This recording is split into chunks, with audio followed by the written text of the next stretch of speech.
हमारे YouTube channel GK with me में। तो आज की क्लास में हम पढ़ना शुरू करेंगे वैदिक सभ्यता के बारे में कंप्लीट डिटेल के साथ में। पहले वाली क्लास में मैंने आपको पूरा का पूरा वैदिक सभ्यता हमारे हरियाणा में किस तरीके से विकसित हुई और वो इंडिया में भी कैसे विकसित हुई थी, और वैदिक सभ्यता में लोगों की स्थिति कैसी थी, शूद्रों की स्थिति कैसी थी, ब्राह्मणों की, क्षत्रियों की, उन सब के बारे में हम जान चुके हैं। मैंने आपको कल की क्लास में बताया था कि सबसे पहले हमारे यहाँ पर जो वैदिक काल है उसे दो भागों में बांटा गया। सबसे पहले पूर्व वैदिक काल, जिसका टाइम पीरियड हमने पढ़ा था 1500 ईसा पूर्व से लेकर 1000 ईसा पूर्व, और उसके बाद हमने उत्तर वैदिक काल पढ़ा था जो 1000 ईसा पूर्व से 600 ईसा पूर्व के आसपास का उसका टाइम पीरियड था। हमने जाना था कि जो पहले वाला टाइम पीरियड था उसमें शूद्रों की स्थिति और महिलाओं की स्थिति बहुत ही अधिक अच्छी थी। ठीक है, उस समय में जो लोग थे, मतलब उस समय में जो महिलाएं थी, उन्हें वाद विवाद करने में, सभाओं में उपस्थित होने की अनुमति थी। लेकिन जैसे ही उत्तर वैदिक काल आया, उत्तर वैदिक काल में लोहे का आविष्कार हुआ और उस समय जो महिलाओं की स्थिति है वो बहुत निम्न स्तर पर चली गई, साथ साथ शूद्रों की स्थिति भी बहुत निम्न स्तर पर चली गई थी। मैंने आपको बताया था कि जो पूर्व वैदिक काल है उसमें जो व्यवस्था थी वो वर्ण आधारित नहीं होकर कर्म आधारित थी, परंतु जब उत्तर वैदिक काल आया उसमें जो व्यवस्था है वो वर्ण आधारित हो गई थी। यानी कि अब जो ब्राह्मण का बेटा था वही क्या बनेगा, ब्राह्मण बनेगा। और पहले क्या था कि कोई भी जो भी काम, किसी भी काम करने में बेस्ट होता है वो अपना जो भी व्यवसाय है वो चुन सकता है। लेकिन बाद में उत्तर वैदिक काल आते आते क्या हो गया, उनकी स्थिति बहुत अधिक दयनीय हो गई थी। मैंने आपको बताया था कि उनको वेदों को पढ़ने या सुनने की अनुमति भी नहीं थी। इसके बाद मैंने आपको कुछ पॉइंट्स बताए थे जो हमारे हरियाणा से रिलेटेड थे, जिसमें सरियाती था, सुद्दुमन था, जो मनु के पुत्र थे। मनु के 4 बेटे हुए थे, जिसमें से सरियाती, सुद्दुमन, इक्ष्वाकु और परशु थे, जिसमें से 2 का संबंध हमारे हरियाणा से था। सुद्दुमन का संबंध हमारे हरियाणा से था और उसके साथ साथ सरियाती का संबंध हमारे हरियाणा से था। सुदुमन जो था वो सरस्वती नदी के आसपास रहता था और उसके साथ साथ जो शरियाती था उसकी राजधानी क्या थी, आपके राजस्थान और महेंद्रगढ़ के एरिया में नारनौल में उसकी राजधानी थी। तो ये सब पॉइंट्स तो हम जान चुके थे। कुछ हमने वंश के बारे में पढ़ा था, जैसे पुरु वंश था, कुरु वंश था, पांचाल थे, गांधार थे, उन सब के बारे में हम पढ़ चुके थे। तो आज स्टार्ट करते हैं हमारा पूर्व वैदिक काल। अब मैंने इसको पूरा का पूरा यहाँ पर लिख दिया है। कुछ पॉइंट्स जो रह भी गए होंगे वो आज की क्लास में यहाँ पर हमारे कंप्लीट हो जाएंगे। ठीक है, मैं ऐसी उम्मीद करती हूँ कि आज की क्लास में मैं जो वैदिक काल है उसको कंप्लीट करा दूं, नहीं तो एक क्लास और बनेगी, उसके बाद आपका जो वैदिक काल है वो कंप्लीट हो जाएगा और उसके बाद हम हमारा चैप्टर नंबर 4 वैदिक उत्तर काल शुरू करेंगे। जैसा कि आपको पता है आपका एग्जाम भी पास में है, तो मैं पूरी कोशिश करूंगी कि हरियाणा जीके की जो हिस्ट्री है उसको जल्दी से जल्दी कंप्लीट कराकर आगे का जो हमारा पार्ट है हरियाणा जीके का उसको स्टार्ट करें। तो स्टार्ट करते हैं आज की क्लास। सबसे पहले मैंने लिखा है पूर्व वैदिक काल। मैंने आपको बताया था पूर्व वैदिक काल का जो टाइम पीरियड है वो 1500 से 1000 ईसा पूर्व था। इसी को क्या कहा गया, ऋग्वेदिक काल भी इसे ही कहा गया है, क्योंकि इसी में ऋग्वेद की रचना हो गई थी। बाकी के वेद इसके बाद, जैसे आपके यहाँ पर यजुर्वेद लिखा गया, ठीक है, यजुर्वेद के बाद में सामवेद लिखा गया जिसमें संगीत का जिक्र था। इसके बाद जो नए वाला है ना उसका नाम है अथर्ववेद। अथर्ववेद बहुत साइंटिफिक है और इसमें कहीं कहीं पर जादू टोना, झाड़ फूक, इन सब की बातें लिखी गई हैं। सामवेद में संगीत के बारे में जिक्र किया गया है। तो ये सब हम जान चुके थे। हरियाणा में सीसवाल सैंधवों की बस्तियां आर्यों से अलग थी। अब इससे पहले वाली क्लास में हमने क्या पढ़ा था, सीसवाल सभ्यता के बारे में पढ़ा था। सैंधव सभ्यता यानी कि जो आपके हड़प्पा सभ्यता थी उनके बारे में पढ़ चुके थे। मैंने आपको बताया था कि भगवानपुर एक ऐसी बस्ती थी जहां पर सीसवाल सभ्यता और जो हड़प्पा सभ्यता है वो एक साथ देखने को मिली थी, परंतु इनकी जो बस्तियां हैं, जो आर्यंस आए थे वो अलग अलग थी। अब यहाँ पर भी एक लॉजिक बनता है कि इनकी बस्तियां अलग अलग कैसे थी। आपको पता है जो आर्यंस थे, मैंने आपको बताया था कहां से आए थे, मध्य एशिया से आए थे। जैसे कजाकिस्तान और ये वाली जो कंट्रीज है ना, यहाँ से कहाँ आ गए, हमारे इंडिया में आ गए। और ऐसा माना जाता है कि इन्होंने हड़प्पा के लोगों को क्या कर दिया था, मतलब इनके साथ युद्ध किया या इनको यहाँ से भगा दिया था। तो ये भाग कर कहाँ चले गए, मध्य प्रदेश के जो भी जंगल वाला इलाका है ना वहां पर जाकर रहने लगे थे। तो अब क्या होगा, इन दोनों की बस्तियां क्या होंगी, इस प्रकार से अलग अलग होंगी। ठीक है, तो हरियाणा में सीसवाल सभ्यता के लोगों की बस्ती और आर्यों की बस्तियां, ये क्या हुआ है, दोनों की बस्तियां अलग अलग हैं। ठीक है, अब यहाँ पर एक पॉइंट है, इन्होंने क्या किया था, जबरदस्ती इन लोगों को क्या बनाया, आर्य बनाया था। जो हड़प्पा के लोग थे उन्हें क्या बनाया, इन्होंने आर्य बनाया, जिन्हें ये क्या कहते थे, मतलब जो लोग आर्यंस में कन्वर्ट नहीं हुए या आर्यन नहीं बने, उन्हें ये लोग क्या कहकर पुकारते थे, दास कहकर पुकारते थे या दस्यु कहकर पुकारते थे। अब इसके बाद कल मैंने बताया था कि जो मनु है, हमारे हिंदू धर्म में ऐसा माना जाता है कि मनु जो है वो पहला इंसान था। इसके क्या हुए, 4 पुत्र हुए। इन 4 पुत्रों में क्या था, इक्ष्वाकु था, इसके बाद परशु था, सुदुमन था और शरियाती था। हमारे लिए ये दोनों ही बहुत ज्यादा इंपॉर्टेंट है क्योंकि इनका संबंध किससे, हमारे हरियाणा से है।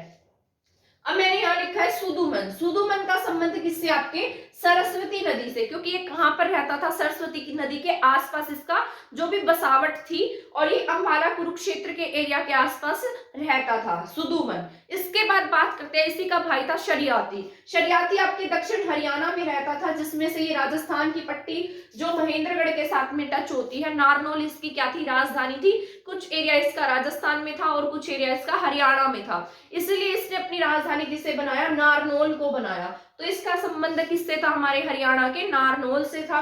इसके बाद अब ये जो वंश, इसके बाद में क्या है, हमारे यहाँ पर पुरु वंश की स्थापना हुई। यहाँ पर जो पुरु वंश है, पुरु वंश का जो राजा था सुदास, मैंने आपको कल इस दशरथ युद्ध के बारे में भी बताया था कि जो ये युद्ध है ये कहां पर लड़ा गया था, परुष्णी नदी के आसपास। पुरुषणी नदी आज की जो आपकी रावी नदी है, ठीक है, इसे ही हम क्या कह देते हैं, पुरुषणी नदी है। और ये युद्ध किसके बीच में लड़ा गया था, 5 आर्य थे इसमें और 5 क्या थे, अनार्य थे, ठीक है। ये सभी क्या हो गए थे, हार गए थे, और जो सुदास था वो क्या हो गया था, जीत गया था। पहले सुदास का जो गुरु थे वो कौन थे, विश्वामित्र थे, लेकिन बाद में इसने रिप्लेस करके गुरु वशिष्ठ को अपने दरबार में जगह दी थी। इस वजह से जो विश्वामित्र थे वो किन्हें लेकर आए थे, 5 आर्य प्लस 5 अनार्य को लेकर आए थे, और 7वें मंडल में इसका जिक्र किया गया है। तो पुरु वंश का राजा सुदास 10 राज्य युद्ध, इसने क्या किया, 10 राज्य युद्ध किया था। ऋग्वेद के 7वें मंडल में परुष्णी नदी के किनारे पर युद्ध हुआ, ठीक है, क्या हुआ इसमें, परुष्णी नदी के किनारे युद्ध हुआ। और इसके बाद में एक वंश आया था तुत्सु वंश, जो धीरे धीरे क्या होने लगा, पतन की ओर जाने लगा था। तो पहले क्या है, ये राजा किसका, कौन से वंश का था, पुरु वंश का। और इसके बाद एक वंश आया जिसका नाम क्या था, तुत्सु वंश, ठीक है। तुत्सु वंश का क्या होने लगा, हरियाणा में पतन होने लगा। अब यहाँ पर मैंने कुछ जो वंश है वो लिख दिए हैं, जैसे 4 वंश थे, जिसमें से तुत्सु वंश था, कुरु वंश था। कुरु वंश वही है जो आज आपका, जिन्होंने कुरुक्षेत्र बसाया, ठीक है, जिसमें से पांडव होंगे, दुर्योधन होंगे, यानी कि कौरव होंगे।